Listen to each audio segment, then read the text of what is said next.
بسم اللہ الرحمن الرحیم۔ حضرت حسن بصری کا قول ہے، فرماتے ہیں کہ اللہ تعالیٰ نیکوکار لوگوں کو دنیا سے دور رکھتا ہے۔ جو اللہ کے نیک بندے ہوتے ہیں ان سے دنیا دور ہوتی ہے تاکہ ان کی آزمائش کرے، اور دشمنوں کو دنیا کی وسعت عطا فرماتا ہے۔ اور حضرت علی المرتضیٰ شیر خدا رضی اللہ تعالیٰ عنہ کا فرمان ہے، فرماتے ہیں کہ کسی کے سامنے تیری محتاجی اس کی غلامی قبول کرنے کے برابر ہے، اور جس سے تم بے نیاز ہے تو اسی کا ہم نظیر اور ہم مصر ہے۔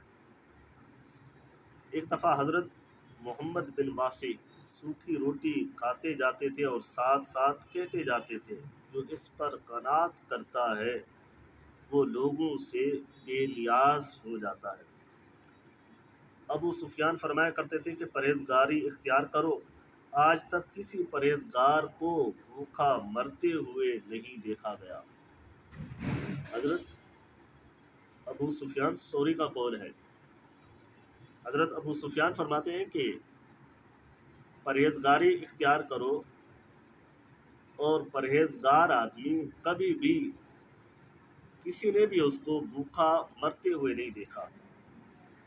ایک شخص نے حضرت ابو درداء رضی اللہ تعالیٰ عنہ کو کھجوروں کی گٹھلیاں چن رہے تھے تو وہ شخص بڑا تعجب سے دیکھ رہا تھا، تو آپ نے فرمایا معیشت پر نگاہ رکھنے والا یقیناً مرد فقیر ہوتا ہے۔